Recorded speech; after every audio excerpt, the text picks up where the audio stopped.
महाकाली, महालक्ष्मी, महासरस्वती, राजराजेश्वरी, आई साहेब, बोला अंबे माता की जय, बोला अंबे माता की जय.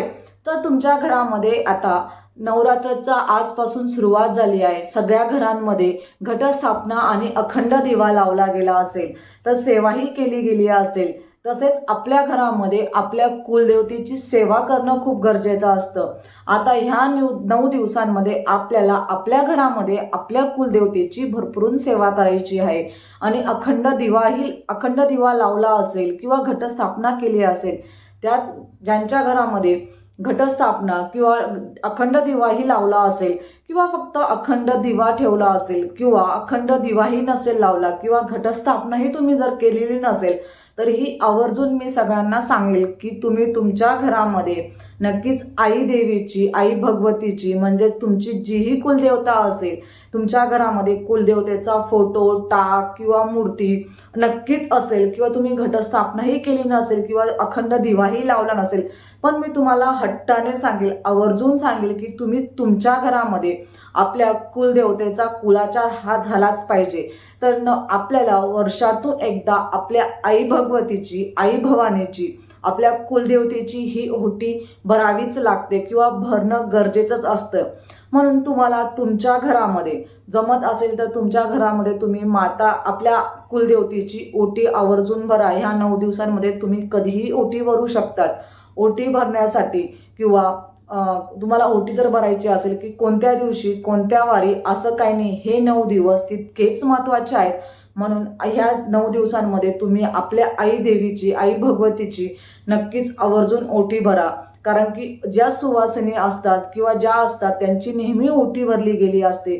जेव्हा आपलं लग्न ठरलं असतं किंवा जेव्हापासून आपल्याला ओटी भरण्यासाठी हे भेटत असतं, म्हणजे ओटी भरणं गरजेचं असतं. आपल्या एका सुवासिनीची किंवा आपली ओटी नेहमीच भरत असतात. तर साखरपुड्यापासून आपली ओटी भरण्याची सुरुवात होत असते आणि नंतर जेव्हा आपल्याला सगळ्यात मान सन्मानाने आपण जेव्हा दिवस राहतात किंवा प्रेग्नेन्सी राहते तेव्हाही आपली ओटी भरली जाते. जेव्हा आपण आपल्या माहेरी किंवा आपल्या माहेरी जात असतो तेव्हा आपली आईही आपली ओटी किंवा काही न करता किंवा हळदी कुंकूही लावत असते आणि नाही काहीतरी ब्लाऊज पीस असो किंवा छोट्या मोठ्या गोष्टी देऊन आपली आईही माहेरी गेल्यावरती ओटी नक्कीच भरत असते. म्हणून आपल्या घरामध्ये आपल्या कुलदेवतेची आता आपल्याला 9 दिवस सेवा करायची आहे.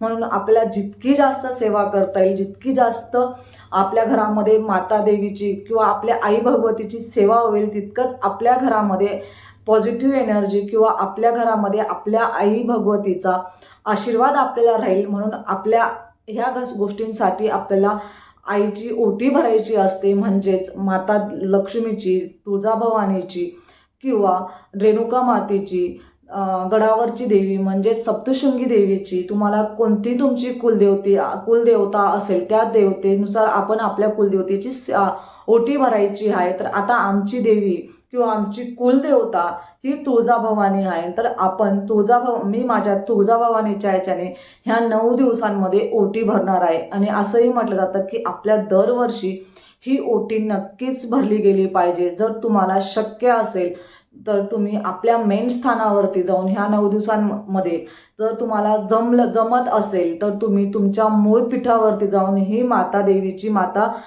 तुळजाभवानीची किंवा तुमची जीही कोणती कुलदेवता असेल तर कुलदेवतेच्या मूळ ठिकाणावर जाऊन तुम्हाला ओटी भरायची आहे.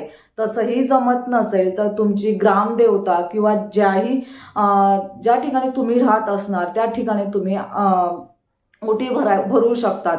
नंतर सत्तेही तुम्हाला जमत नसेल तर तुमच्या घरामध्ये तुमच्या कुलदेवतेचा टाक असेल, फोटो असेल किंवा तुमच्या घरामध्ये छोटीशी आपल्या आई देवीची कोणत्याही या 3-3.5 कुलदेवतांपैकी तुमच्याकडे जोही फोटो, मूर्ती किंवा टाक असेल तर त्या देवाऱ्यासमोर समजा तुम्ही घटस्थापनाही केली नसेल किंवा अखंड दिवाही लावला नसेल तरी सुद्धा तुम्ही तुमच्या घरामध्ये तुम्हाला समजा कुलदेवतेला जाणं जमलं नाही किंवा तुम्हाला ग्रामदेवता किंवा तुमच्या ज्या ठिकाणी तुम्ही राहतात त्या ठिकाणी तर तुमच्या कुलदेवते म्हणजे ज्या ठिकाणी देवीचं मंदिर असतं त्या ठिकाणी जाणं शक्य झालं नाही तर तुमच्या घरामध्ये ह्या टाक देवीचा फोटो किंवा तुमच्याकडे छोटी मूर्तीही असेल तरी देवाऱ्यासमोर बसून तुम्हाला आपल्या आई भगवतीची किंवा आपल्या देवीची कुलदेवतेची आपल्याला ओटी भरायचीच असते. तुम्ही आवर्जून भरा, नक्कीच भरा. आणि समजा तुम्हाला वर्षातून एकदा तुम्ही तुमच्या कुलदेवतेच्या मूळ ठिकाणी जाऊन किंवा ज्या ठिकाणी तुम्हाला तुमची कुलदेवताचं मूळ स्थान असेल त्या ठिकाणी जाऊन तुम्हाला तुमच्या आईची ओटी भरायची आहे. म्हणून तुम्ही आवर्जून ह्या 9 दिवसांमध्ये तुम्हाला शक्य झालं असेल तर तुम्ही त्या ठिकाणी जाऊन ओटी आवर्जून भरा. नाही जमलं तरीही तुम्ही घरी तुमच्या घटास्थापनेच्या समोर किंवा अखंड दिवा घटस्थापना केली असेल त्याच्यासमोर तुम्ही तेही नसेल केलं तर तुमच्या देवाऱ्यासमोर बसून तुम्हाला आई भगवतीची ओटी भरायची आहे. आणि तुम्ही ह्या 9 दिवसामध्ये नक्की आवर्जून हट्टाने मी तुम्हाला सांगते की तुम्ही आई भगवतीची ओटी नक्की भरा. कारण की ही कुलदेवतेची सगळ्यात उच्च कोटीची सेवा आहे. ज्या घरामध्ये आपली सेवा म्हणजे कुलदेवतेची सेवा केली जाते त्या घरामध्ये कोणत्याही गोष्टींना अडथळे येत नसतात. म्हणून आपल्या घरामध्ये कुलदेवतेची जितकी जास्त भरभरून सेवा केली जाते, ओटी भरली जाते तर आई भगवतीची कृपा आपल्यावरती नक्कीच असते. हे तर नक्कीच आहे. आपल्याला गुरूंची सेवा आपण जशी करत असतो तशी आपल्याला आई भगवतीची ही सेवा करायची असते. म्हणून तुम्ही आवर्जून आई भगवतीची एवढ्या 9 दिवसांमध्ये ओटी आवर्जून नक्कीच भरा. तर ओटीला तुम्हाला कोणकोणतं साहित्य लागेल किंवा ओटी कशी भरायची तर तुम्हाला मी आज दाखवणार आहे. आणि आई भगवतीचं दुर्गा सप्तशतीचे पाठ आवर्जून करा, कुंकुमार्चन करा. ह्या सगळ्यात उच्च कोटीच्या सेवा आहेत. ह्या सेवा करून तुम्हाला तुमच्या घरामध्ये आई भगवतीचा आशीर्वाद आपल्याला ह्या 9 दिवसांमध्ये मिळवायचा असतो. आणि अशीही आपली नंतर आपल्या सेवा होत नसतात किंवा आपल्याला खूप कंटाळा येत असतो किंवा आपल्याला इतका वेळ बसणे शक्य नसतं. कोणी जॉब करत असतं, कोणी कोणत्या गोष्टी करत असतात, सगळ्यांना अडचणी असतात. तरीही ह्या 9 दिवसांमध्ये तुम्ही भरपूर सेवा करा. कारण की ह्या सेवा आपल्याला आपल्या घरामध्ये आई भगवतीची सेवा करणं तितकं जरुरी असतं. म्हणून तुम्ही आवर्जून सेवाही तितक्याच करा. दुर्गा सप्तशतीचे पाठ करा, कुंकुमार्चन करा. तुमच्याकडे टाक असेल तर टाकावरती कुंकुमार्चन करा. देवीची मूर्ती असेल तर मूर्तीवरती कुंकुमार्चन करा. तुम्ही आवर्जून श्रीयंत्र घरामध्ये आणा. ह्या गोष्टी छोट्या मोठ्या गोष्टी तर तुम्ही तुमच्या घरामध्ये आणून स्थापन केला तर आपल्यावरती आई भगवतीचा आपल्या कुलदेवतेचा आशीर्वाद असतोच. आणि आपल्या घरामध्ये आपल्या कुलदेवतेचा कुळाचार केलाच गेला पाहिजे. म्हणून मी तुम्हाला सांगते की तुमच्या घरामध्ये वर्षातून एकदा ओटी भरली गेली पाहिजे. ओटी जेव्हा पण आपण भरत असतो तेव्हा आपल्याला ह्या गोष्टी कुलदेवतेच्या गोष्टी किंवा सगळ्या गोष्टी करायच्या असतात. आणि आपल्या वर्षातून एकदा मेन पीठावर जाऊन आपल्याला कुलदेवतेची ही सेवा नक्कीच करायची असते. समजा तुमच्याकडनं तर कुलदेवतेला जाणं शक्य नसेल तर तुम्ही घरी ही ओटी भरू शकतात. तर चला ओटी भरण्यासाठी काय काय साहित्य लागतं आपण आता बघूया. ओटी का भरावी हे मी तुम्हाला सांगितलं. आता ओटी कशी भरायची ते मी तुम्हाला सांगत आहे. ओटी भरण्यासाठी तुम्हाला नऊवारी साडी, तांदूळ, खणा नारळाची भरायची असते. तुम्ही याच्यासोबत जोडवे, मंगळसूत्र, टिकली, नंतर हळदी कुंकू हेही ठेवायचं आहे. आपल्या ज्या दिवशी आपल्याला ओटी भरायची असेल त्या दिवशी तुम्ही ओटीला हे साहित्य घ्यायचं आहे. मी तुम्हाला आता फक्त नऊवारी साडी, तांदूळ, खणा नारळाची हे तर आवर्जून लागणार आहे.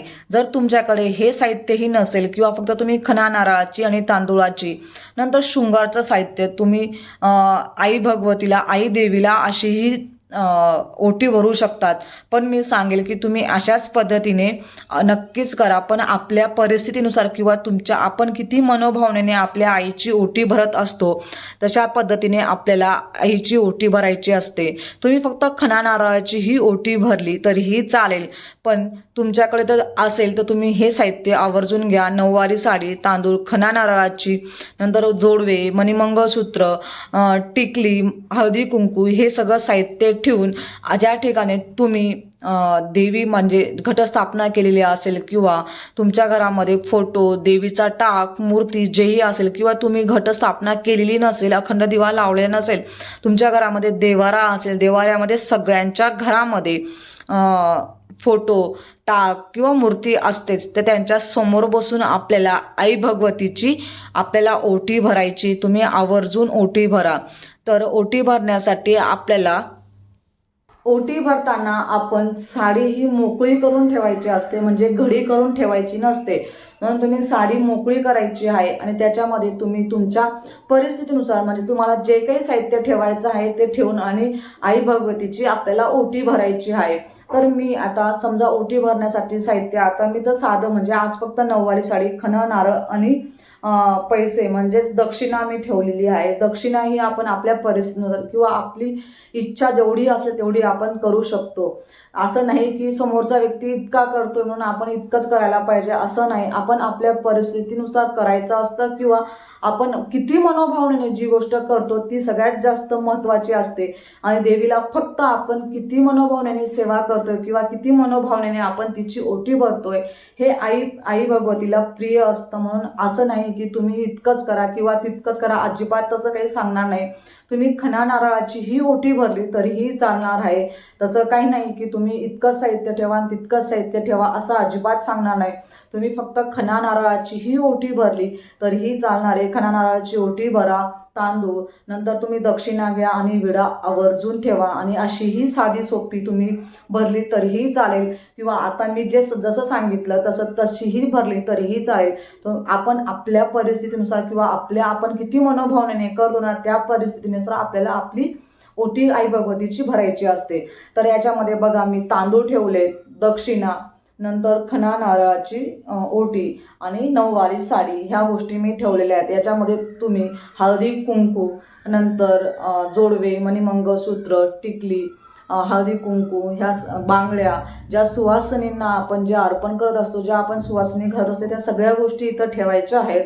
आणि ठेवत असताना समजा तुमचं घटस्थापना किंवा घट बसवलेले असतील, त्या घटासमोर तुम्ही बसून नंतर समजा तुम्ही घट जर बसवलेले नसतील तर आई भगवतीचा तुमच्याकडे फोटो, मूर्ती, टाक जे काही असेल किंवा तुम्ही ह्या गोष्टी केलेल्या असतील तर किंवा तुम्ही म्हणजे देवीच्या मंदिरात जाऊन जर भरत असेल तर देवीच्या मंदिरामध्ये गेल्यानंतर ह्या सगळ्या गोष्टी आईच्या चरणांशी ठेवल्या जातात आणि ओटी पुजारीकडे दिली जात असते. मग ते आपल्याला पुजारी आपल्याला फळ फूल जे काही देतील, नारळ, हे घरी येऊन आपल्याला खायचं आहे किंवा हार वगैरे जे साहित्य आपल्या पुजारीने दिलं ते आपण आपल्या घरी येऊन आपणच यूज करू शकतो. तर मग आपल्याला समजा घरीच तर भरायची असेल तर तुम्ही घराजवळ तुमचा घट बसवलेले असेल तर घटाला चरणांची लावून आपल्या छातीजवळ किंवा तुम्ही घटस्थापना असेल केली तर तुम्ही तुमच्या मूर्तीजवळ,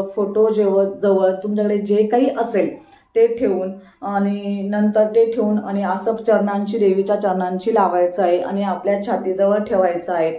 आणि तुम्हाला गायत्री मंत्र किंवा 9 मंत्र म्हणायचा आहे.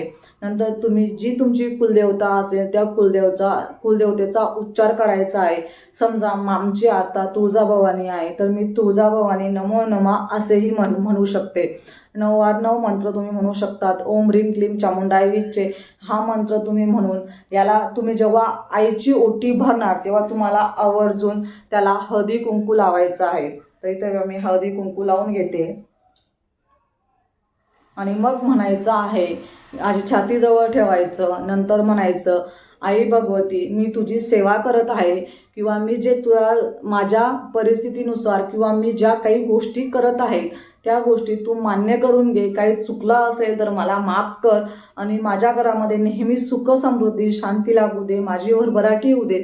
माझ्या घरात कधीही वादविवाद किंवा कोणतेही दुःख संकट अजिबात येऊ नको देऊ. जेही असेल ते मला माझ्या कर्मानुसार सगळ्या गोष्टी ज्या असतील त्या होतील, पण त्याची सगळ्या गोष्टींची मला ताकद दे आणि मला माझ्या सगळ्या गोष्टी व्यवस्थित होऊ दे. अशी तुम्हाला मनोभावे किंवा तुम्हाला तुमच्या मनात जे काही म्हणायचं आहे तुम्ही आवर्जून म्हणा. आणि नंतर मग उदयस्तू पण तुम्ही म्हणू शकतात. उदयस्तू महाकाली महालक्ष्मी महासरस्वती आई साहेब बोला अंबे माता की जय, अंबे माता की जय असं करून माता गटाजवळ किंवा ती ओटी तुम्हाला 1 दिवसासाठी तशीच ठेवायची आहे.